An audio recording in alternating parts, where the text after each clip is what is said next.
Jaya Radha Madhava Jaya Kunja Bihari.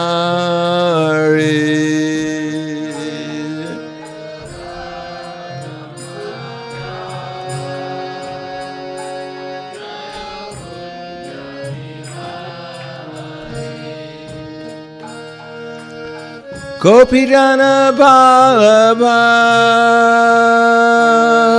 Girivardhari Jaya Girivardhari.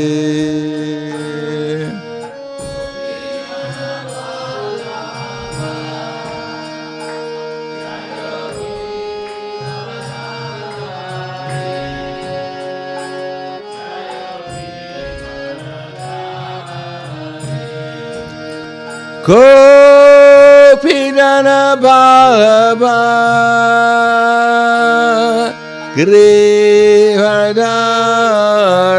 Girivardhari Jaya Girivardhari.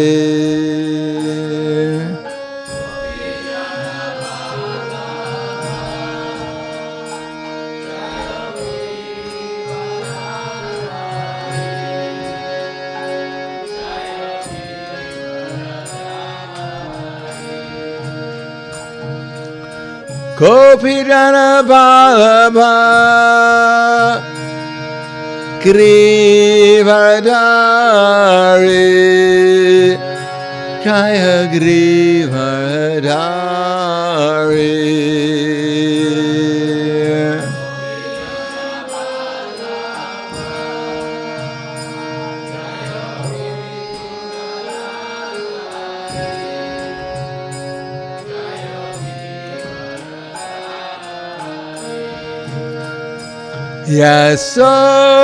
Yasodanandana Braja Janaranjana Jaya Braja Janaranjana.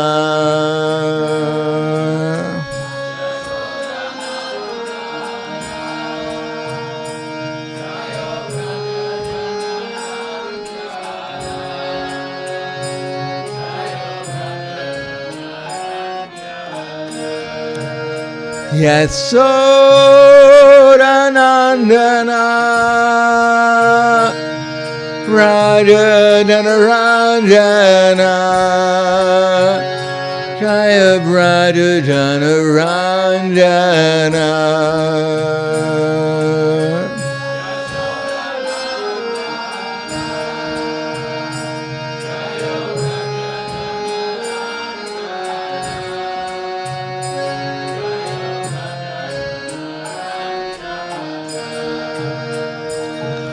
Yamuna Dhiravarachari Jaya Kunja Vihari.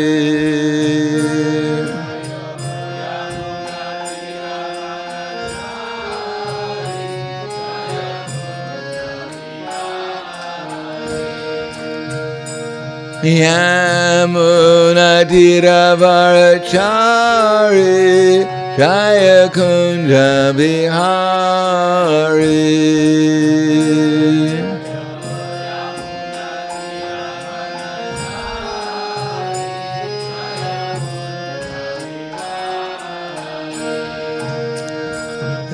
Radha Madhava Jaya Kunja Vihari.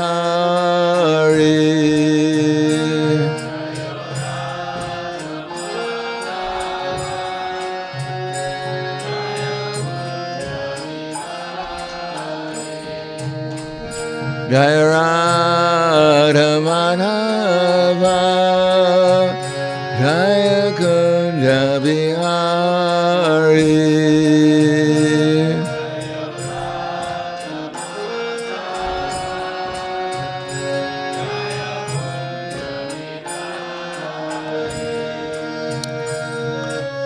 Gopijana Ballabha Girivardhari Jaya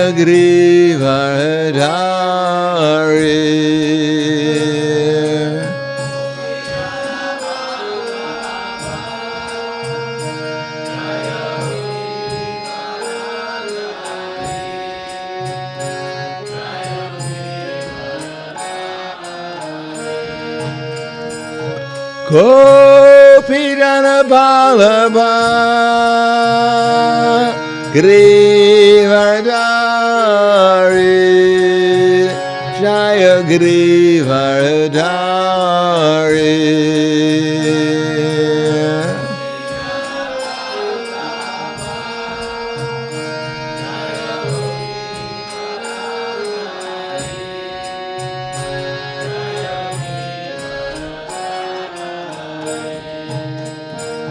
Yasodanandana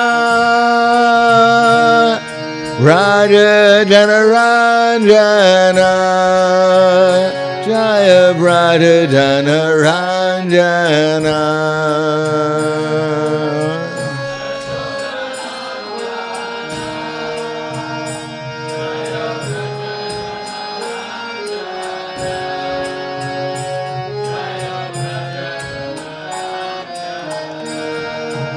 Yasodanandana Raja Janaranjana Jaya Raja Janaranjana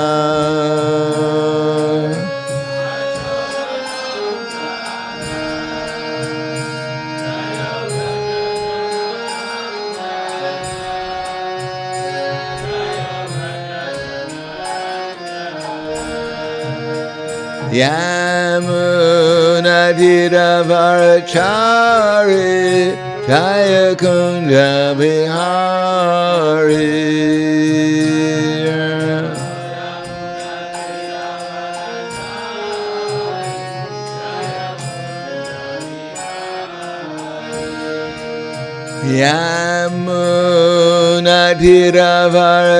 Yamunadiravarachari Jaya Kunja Bihari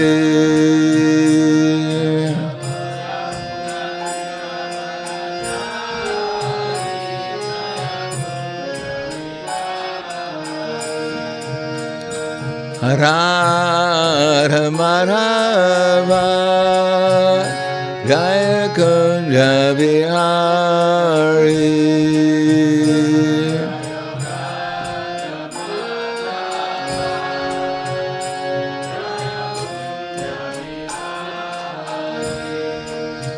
Jaya Radha Madhava Jaya Kunja Bihari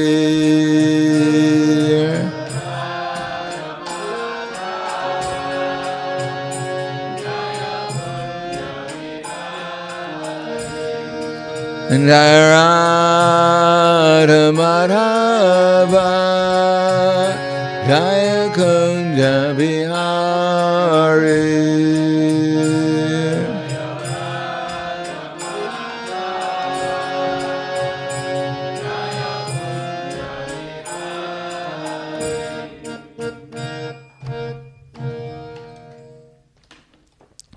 Jayam Vishnupad Paramahansa Brahmadakacharya Asadhara Situ Shri Shriman His Divine Grace Shalasi Bhaktivedanta Swami Maharaj Srila Prabhupada Ki Jai Gaur Premanande Haribo Slava Zavrani Bhaktam Slava Shri Guru Shri Gaurangi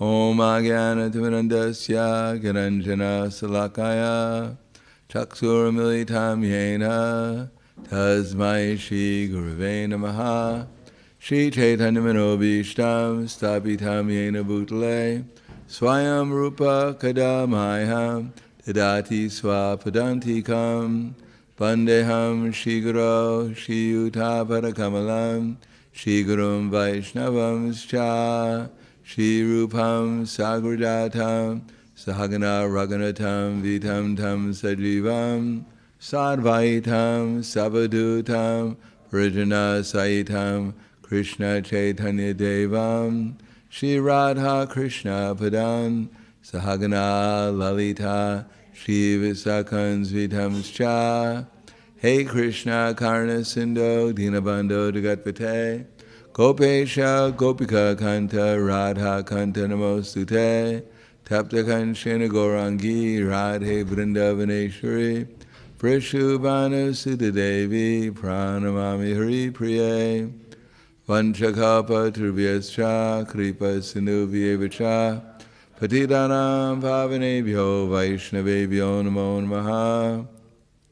Shri Krishna Chaitanya Pranityananda Shri Advaita Gadadhar Shivasadi Gaur Bhaktivinoda Hare Krishna Krishna Krishna Hare Hare Hare Rama Rama Rama Hare Hare. Om Namo Bhagavate Vasudevaya. Om Namo Bhagavate Vasudevaya. Om Namo Bhagavate Vasudevaya. Srimad Bhagavatam, Canto 8, Chapter 20. Valimar surrenders the universe.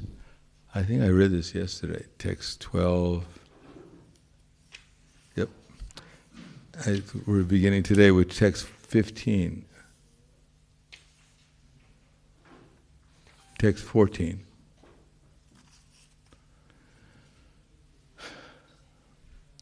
Shri Shugovacha Evam Ashwaditam Shishyam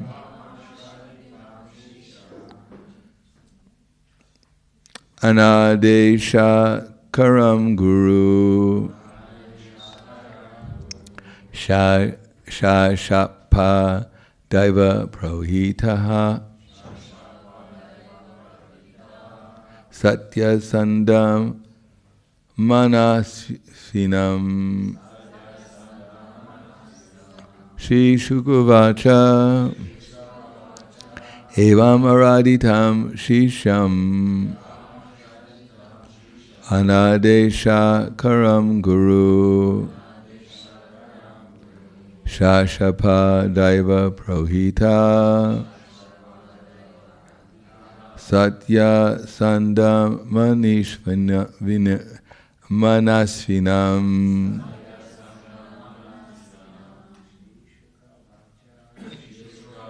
Sha Evam Aradita Sham Anadesha Karam Guru Shashapa Daiva Prahita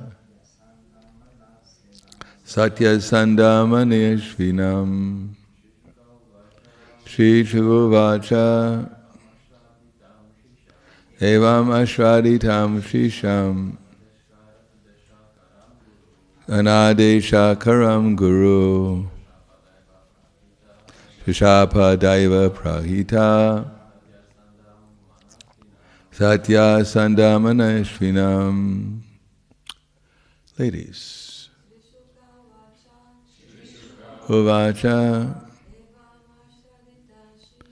Evam Ashwaditam Isham Anadesha Karam Guru Shashapa Daiva Prahita Satya Sandam Vanashvinam.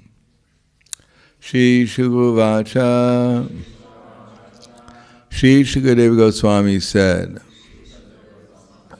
Evam, thus, Ashwaditam, one who is not very respectful to the instruction of the spiritual master. Shisham, unto such a disciple. Anadesha Karam, who is not prepared to carry out the order of his spiritual master. Guru, the spiritual master Shukracharya. Shashapa, cursed. Daiva Prahita, being inspired by the Supreme Lord. Satya Sandam, one who is fixed in his truthfulness. Manasvinam, who was of a highly elevated character. Translation and purport by His Divine Grace, A.C. Bhaktivedanta Swami Srila Prabhupada. Shukadeva Goswami continued thereafter. The spiritual master Shukracharya, being inspired by the Supreme Lord, cursed his exalted disciple Bali Maharaj, who was so magnanimous and fixed in truthfulness that instead of respecting his spiritual master's instructions, he wanted to disobey his order. Purport: the difference between the behavior of Bali Maharaj and that of his spiritual master Shukracharya was that Bali Maharaj had already developed love of Godhead, whereas Shukracharya, being merely a priest of routine rituals, had not. Thus Shukracharya was never inspired by the Supreme Personality of Godhead to deliver in devotional service. As stated by the Lord himself in Bhagavad Gita 10:10, Tesham saratam yuktanam bhajantam priti purvakam dadami buddhi yogam tam yena mamupiyanti te. To those who are constantly devoted to and worship me with love, I give the understanding by which they come to me, by which they can come to me. Devotees who actually engage in devotional service with faith and love are inspired by the Supreme Personality of Godhead. Vaishnavas are never concerned with the ritualistic smarta or brahmanas. Srila Sanatana Goswami has therefore compiled Hari Bhakti Vilas to guide the Vaishnavas who never follow the smarta vidhi. Although the Supreme Lord is situated in the core of everyone's heart, unless one is a Vaishnava, unless one is engaged in devotional service, one does not get sound advice by which to return home back to Godhead. Such instructions are meant only for devotees. Therefore, in this verse, the word daiva prahitaha, being inspired by the Supreme Lord, is important. Shukracharya should have encouraged Bali Maharaj to give everything to Lord Vishnu. This would have been a sign of love for the Supreme Lord, but he did not do so. On the contrary, he wanted to punish his devoted disciple by cursing him. Translation again. Sri Shukadeva Goswami continued, thereafter the spiritual master Shukracharya, being inspired by the Supreme Lord, cursed his exalted disciple Bali Maharaj, who was so magnanimous and fixed in truthfulness that instead of respecting his spiritual master's instructions, he wanted to disobey his order. Namo Vishnu Padaya Krishna Prasthaya Bhutaya Srimate Bhaktivedanta Swami Namane Namaste Saraswatam Deve Gauravani Pacharane Nirvishesha Shunyavadi Paskyadyade Siddharne. Prabhupada mentions in this verse the word bhakti-yoga from Krishna's verse in Bhagavad Gita, Dadami bhakti-yogam tam. Krishna gives the intelligence by which one can make progress in spiritual life. And the qualification is that one should be willing to engage in devotional service steadily with enthusiasm. Now we're starting out with a bit of whatever steadiness we arrived in devotional service with, and whatever enthusiasm we have at the moment. But that has to be developed. And therefore there are generally considered three classes of Vaishnavas: first class, second class, and third class. It's not that everyone has to declare themselves to be first class in order to engage in devotional service. It's just like if you want to play a game, I guess the favorite game here is called soccer, football. What's the favorite sport in Slovenia? Of course, the devotees don't know about these things, I guess. Sky jumping. Is that the favorite sport in Slovenia, sky jumping? People are falling out of the sky? I was wondering why there were so many dead bodies on the ground. What's the favorite sport in Slovenia? Skiing is. Everyone goes skiing here. That's for money. That's a tourist attraction here. Don't they play soccer here? Okay, well, let's take soccer as the example. Just like if you start playing soccer, what's that?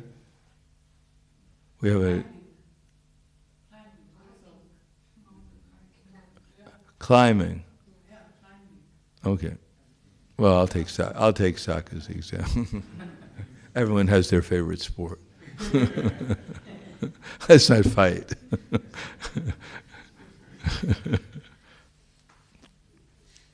So when you start out playing soccer, it's not that every time you kick the ball it goes through the goal.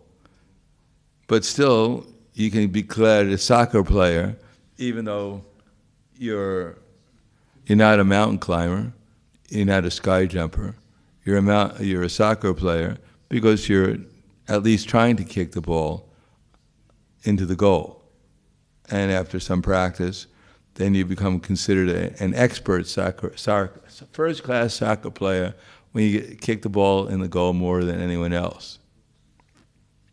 But I don't think there's any soccer player who kicks the ball, every time he kicks the ball, it goes into the goal.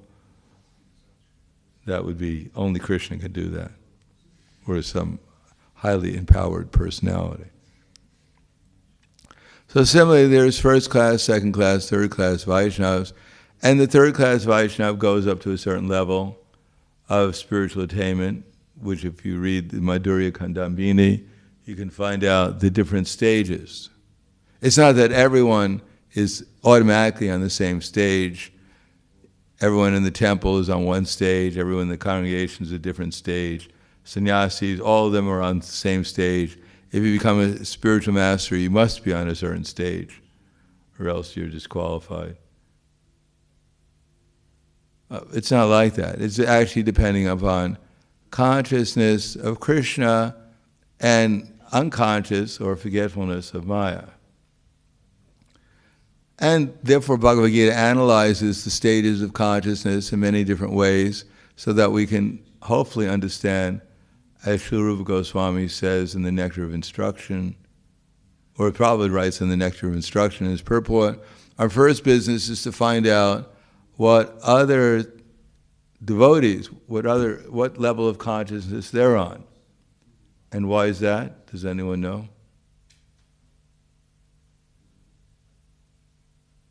Let's have a moment of silence. We can all meditate. Search our brains. Where is my brain? There's nothing there. There's a dock. I see this cave. And it's all black inside.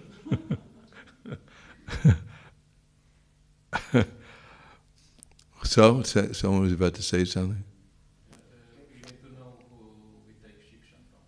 Yes, we have to know, well, that's not exactly the right answer, but it's close.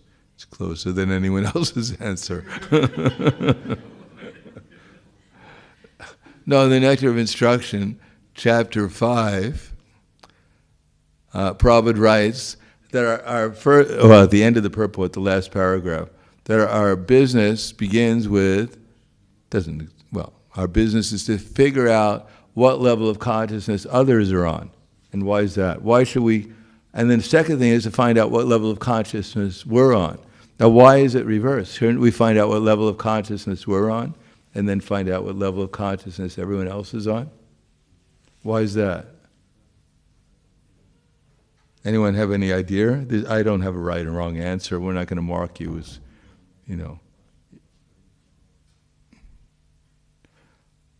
This is called bhakti-yoga. We're supposed to use our intelligence.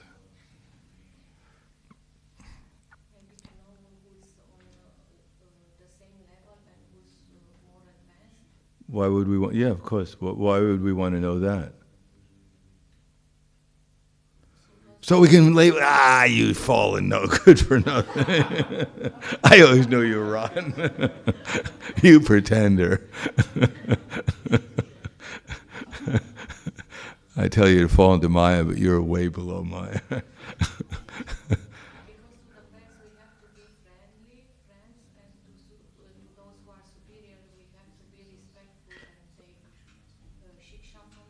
But that's good, that's close, but why would we? What is that called? Begins with an S. S-E-R-V-I-C.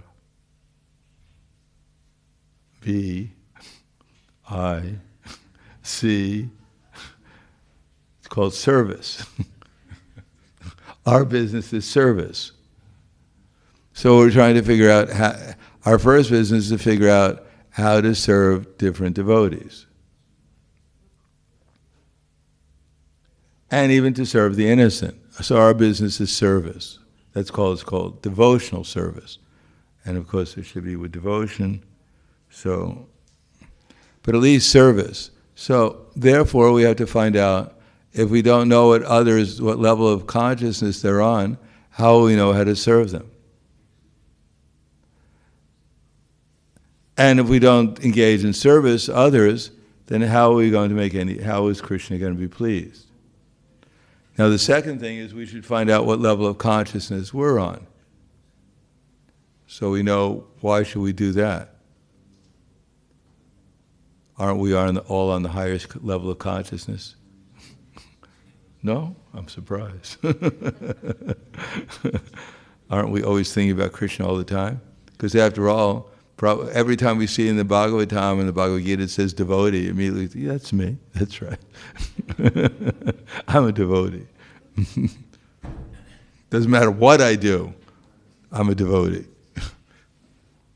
I have a spiritual name, so therefore I must be spiritual. So why should we find out, why should we want to find out what level of consciousness we're on? What would be a practical reason for that? Yeah, we have to know what's our next stage. If we think, I'm already a Vaishnava, I'm a perfect Vaishnava, then we have no place to go except for down. Because everything we're going to do is going to bring us down.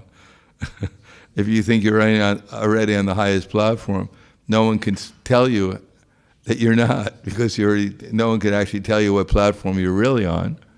And therefore everything anyone tells you, all your relationships, will all be wrong. Why is that? Because you'll feel offended by everyone. Why don't they treat me like I really am, a first-class Vaishnava?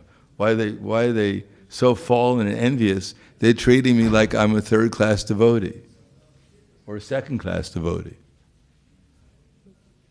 So, due to that lack of knowledge, one will be full of pride and full of expectations to be treated in a certain way falsely.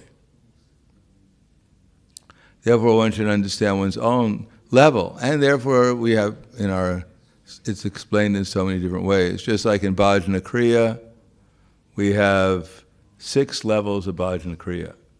Anyone ever read the Madhurya Kandambini? Anyone going to read the Madhurya Kandambini in the future?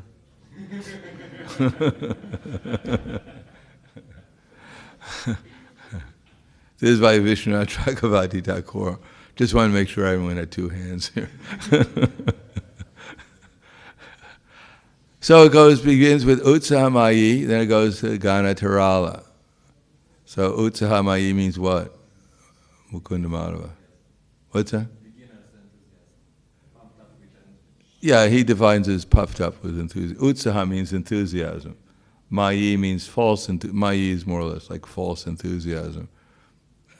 Enthusiasm, but it's not that enthusiasm is not completely clear, in the sense that one is enthusiastic, but one is overestimating one's actual position due to one's enthusiasm. So therefore it's puffed up, and then he said puffed up. That means that one joins the Hare Krishna movement. Generally speaking, One, Krishna gives so much mercy to the devotees in the beginning just to encourage them to stay on the path. But then if we mistake the mercies Krishna is giving us to my normal state of consciousness, then we become proud. I came to the Hare Krishna movement, and I was completely in Maya 2 days ago, and now I'm a pure devotee. I'm offering my feet freely to everyone to touch, so they can also become a pure devotee. Because I notice some of the devotees somehow or another are not up on my level, although they've been around for a long time. But obviously they must be pretenders, so I've come here to give them my mercy. 5 rupees a touch. So that's called utsaham, puffed up with enthusiasm. And what happens when you join the Hare Krishna movement and you associate with the devotees?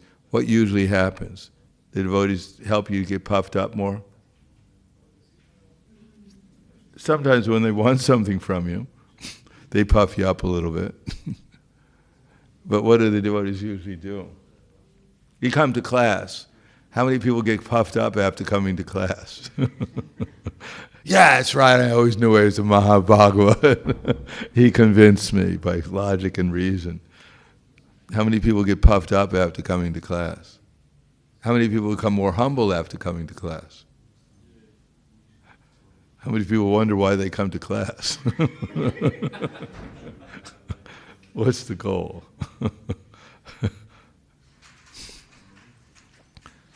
No, when we actually find out what our actual position is, then we're supposed to become humble. What is a Mahabhagavat? The greatest devotee is the humblest devotee. So on his path, he didn't start out a little humble, then gradually became more and more proud, and then he became a Mahabhagavat. No, we start out full of pride, and then gradually make progress to becoming humble. So anyone who doesn't want to become humble, that you're in the wrong place. Because this whole philosophy is meant to help us become humble. At the end, we discover, what do we discover? How big are we? Does anyone know how big the soul is right now? Is it that big? How big's the soul? That big? Well, that's pretty big. 1/10,000th the size of the tip of hair in size. You take a tip of a hair and you cut it 1,000 times, and you take one of those 1,000 pieces, points of the, and then you cut it 10 times. That's the size of the soul. Nothing to get too puffed up about. Even your 2/10,000th the size of the tip of hair size. I'm twice as big as you are. So the trajectory is to become more and more humble. Who's the humblest devotee of Krishna? Does anyone know? Who displays the most humility? Samadhatri? I can't read your lips. The gopis, and amongst the gopis, who's the humblest gopi? Take a guess. Who would be the humblest gopi? You don't sound very convinced. Anyhow, say it with more conviction. What's that? You got it right. You just have to add a little conviction. Imagine Krishna comes to you and says, "Who's the best gopi?" You go, "Radharani." Really? Did you take the bhakti class? Who? Yes! You got it. She's the humblest. She even thinks, Prabhupada writes in one letter, that she even thinks that some of her gopi assistants are better devotees than she is, and she's learning from them. So humility is a trajectory, and one has to judge partially what one's advancement, one's actual feelings of humility. And then it can go on to Gana Tarala. Gana means thick, and Tarala means thin. Which means that one suddenly realizes that sometimes I get puffed up and I fall down. Not that I fall down and I get puffed up. Usually I get proud and then the pride comes. The pride comes and then the fall down comes. What does the fall down means? It means I'm walking along, you fall down the floor. No, it means we do something wrong. Although we may think it's right. We do something that helps us forget, that causes us to forget Krishna, and that's considered a fall down. As soon as we forget Krishna, we're considered fallen. That's fallen to Maya, illusion. And what are the two causes of that? Usually it's aham mameti. What is aham mama meti? I and mine. This is mine. I am this something, this body or something identified, and these things belong to me. Then we lose our enthusiasm. Because then we have so many things to control, so many things we want to enjoy that we're not enjoying, so many things we try to enjoy and that we couldn't succeed in enjoying. So the whole realm of hankering and lamenting comes into vision, and we forget Krishna, making our plans, how to avoid problems in the future and get a good material existence full of sense, pleasure, and happiness in the future.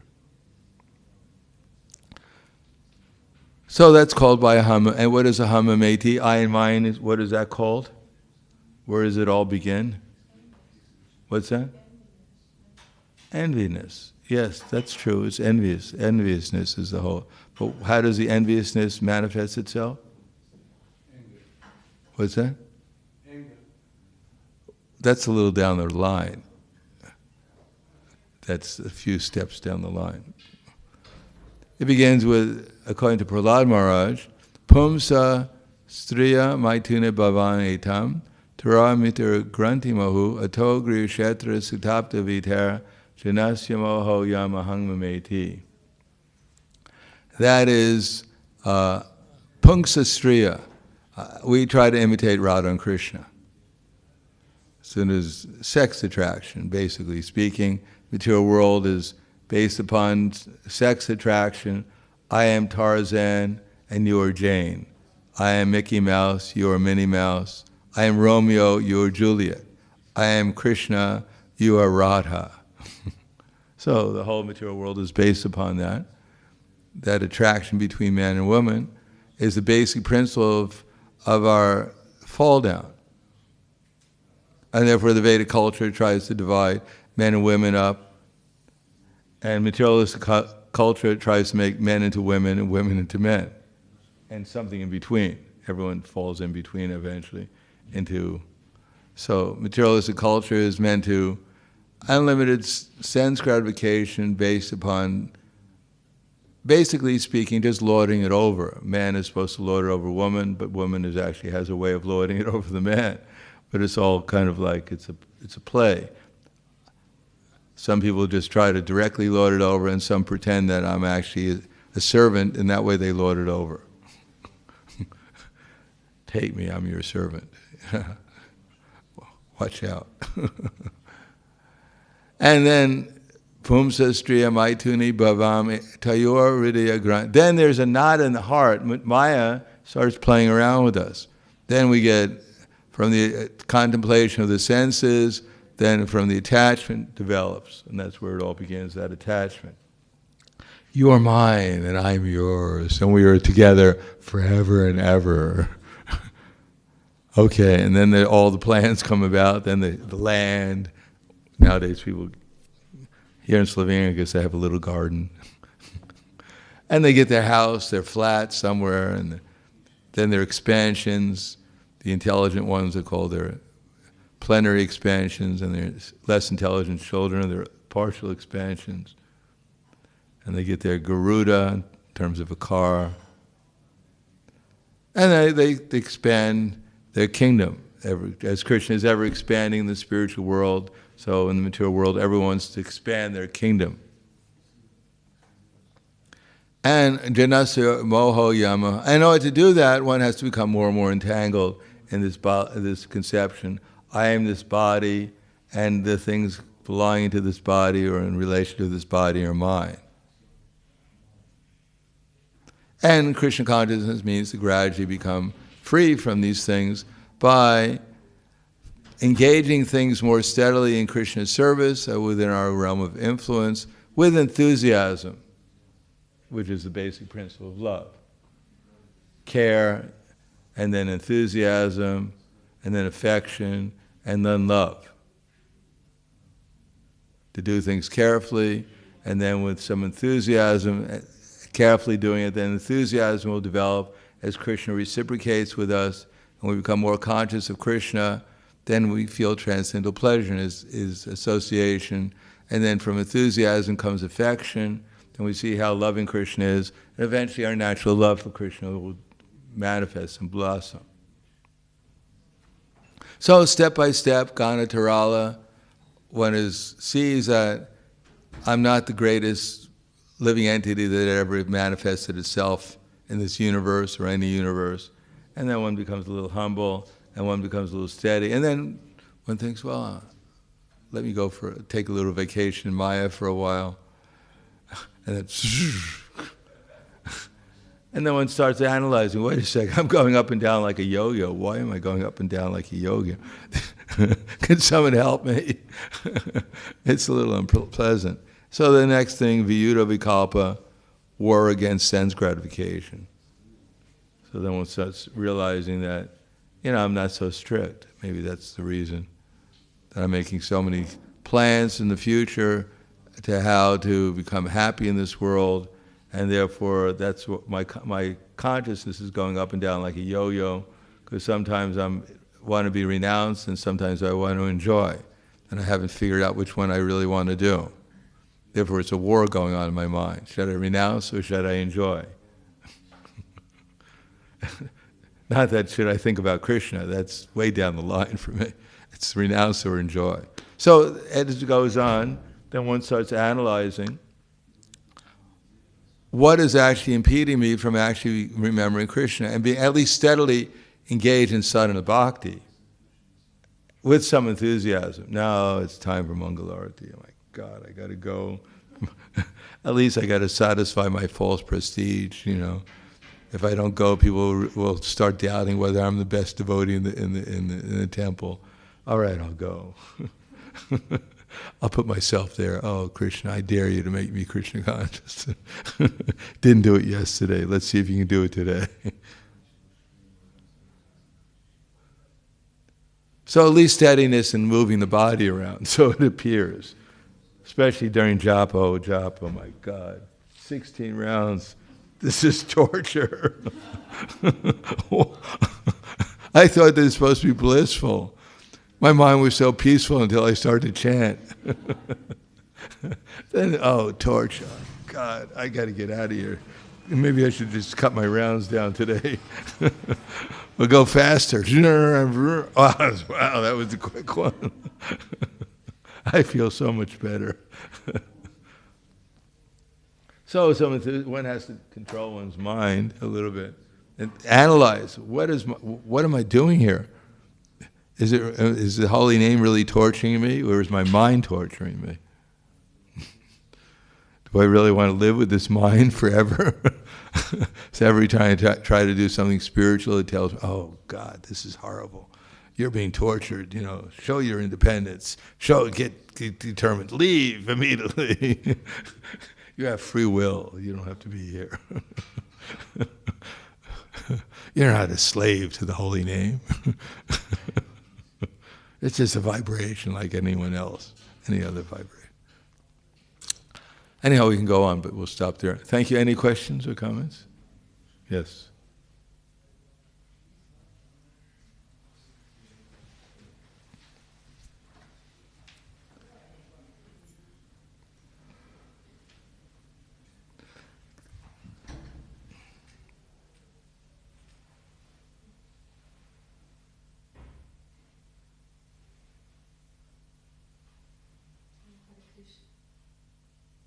Is that the question? It doesn't work. Hare Krishna. Thank you for the lecture explanation. I would like to ask maybe this one question on Shukracharya. Shukracharya. Yeah. Maybe I didn't hear. Maybe they asked already. Maybe they asked already, but I didn't hear because I read this that Krishna Avatara took birth on the family lineage of Shukracharya. Who took birth? They said Krishna Avatara. Krishna. Who said that? I was just asking because No, they said it is Krishna Avatara. He descends from the moon planet, this dynasty of the moon. okay. Ramachandra, he descends from the dynasty of the sun. Shukracharya, I don't know what dynasty he has. Mm-hmm.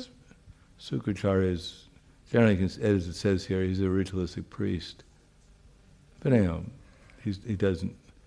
This to say Dharma Shastra for the demons it seems to be like completely the opposite than Dharma Shastra for. Well, we wouldn't say it's opposite. Is the same, like not necessarily. No, it's not the same, but it's not opposite. In the sense that in the progress of devotional service, Krishna says Tesham of just coming to devotional service. He says Tesham Tesham Yesham Antikatam Papam Janana Punya Karmanam Te Dvandva Moho Nirmuktva Bhajante Mam Drida Vrataha. Those who have practiced pious activities in previous activities and in this lifetime, who have given up sinful reactions and are free from the duality of delusion, engage themselves with my service with determination. Mm-hmm. So to come to the platform of liberation, the first thing is called religion, of which both the demons and even the devotees, they adhere to different extents.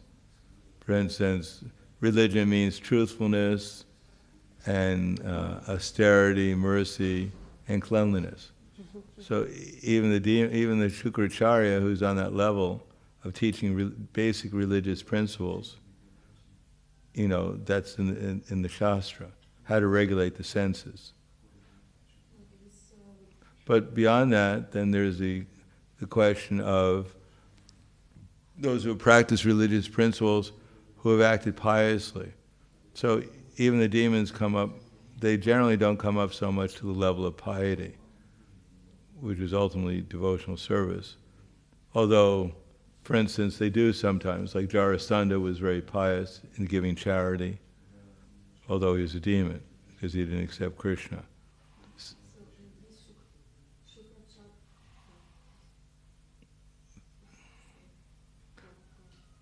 So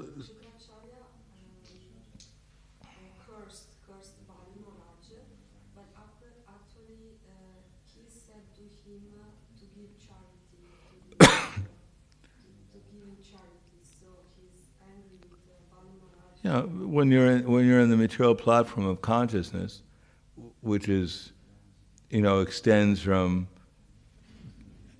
performing devotional service out of stress, distress, trying to get free from the reactions of our sinful activities, to acting piously, as the Vaishyas do, protecting cows, to developing inquisitiveness and knowledge to become a disciple of the Brahmins. Even Jarasandha was like that, giving charity to the Brahmins, to actually becoming liberated from material conceptions. This is all within the material realm of consciousness. So this is all within the realm of what ritualistic priests and others, Brahmin priests, are doing. But transcendental is pure devotional service, which is what, for instance, Brihaspati gives.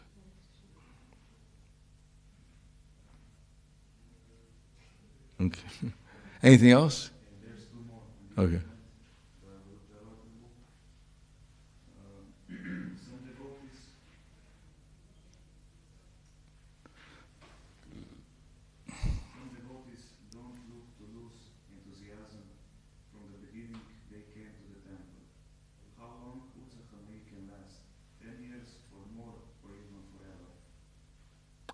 Well, forever is a long time. And if I said forever, probably none of us will check me up and find out. Forever came and went by, and wait a second, you made a mistake. I've been here with Utsahamami, and it hasn't been forever, nearly forever. No, everything lasts as long as we want it to. We're not forced to give up Utsahamai. Matter of fact, the whole material universe is going on with pride. Everyone is proud. I'm the queen of the ants, or I'm the king of the ants, or I can hold the biggest leaf amongst the ants. Everyone's proud. So when we come to devotional service, if we come not for the point of view, not from the idea, we don't somehow or another imbibe the idea that I have to get rid of, pride is not my friend, it's my enemy, then we may even develop pride. We may get different positions to fan our pride. I joined the movement, I was just a mere bhakta, and then I worked hard and I got initiated. Now I'm in charge of so many bhaktas. I became a good bhakta leader, and they made me the temple commander. Now everyone salutes me because I'm the commander. And now I become the temple vice president and then the president, and I'm going upwards. Soon I'll become sannyasi, guru, and Shaktivesh avatar. Only time separates me, a little more practice.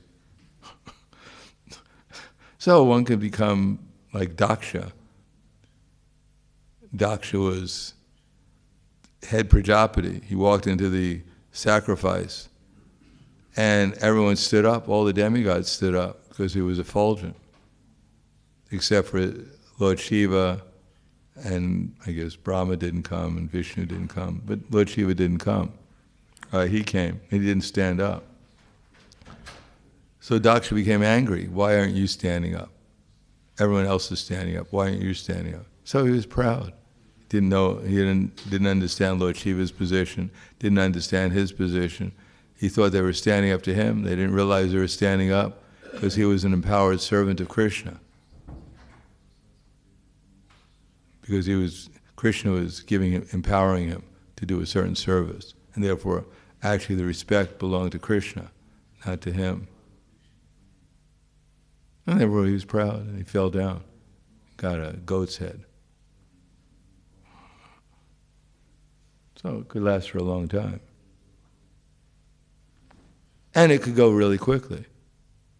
Depends on who we're associating with, what our motivation is. Who we take as an example. If we take someone who's proud as our example to follow, we may learn many things from them, but we also have to take as an example devotees who are advanced, but they're also not proud, or more humble than we are at least. Understand more clearly their position, and therefore don't try to take credit for what they're doing, but give the credit to Krishna and his representatives. Anything else? Does the soul begin to increase when one starts devotional service? We know sannyasis are great souls. Great souls, sannyasis. Does the soul begin to increase? Begin to increase when one starts devotional service.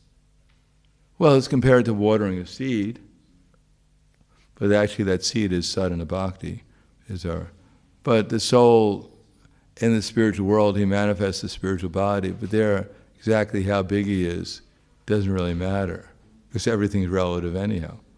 He can be whatever size Krishna wants him to be. He can be in the spiritual world, or he could be here. Hanuman came, and when he had all mystic powers, so when he had to, when he fought against Kumbhakarna, then he manifested the same size as Kumbhakarna. So for the soul, it doesn't really matter. If Krishna wants him to be in the atom with him, then he's that small. And if he wants him to be, bigger, like Hanuman or someone, then he can manifest, whatever size. When Narada Muni goes to the heavenly planets, he's the size of the demigods. And when he comes here, if he was the size of the demigods, no one could see him. Be too big. So therefore he manifests a different size. Anything else? Khala Granthara Srimad Bhagavatam Ki Jai, Srila Prabhupada Ki Jai, Gaur Premanande.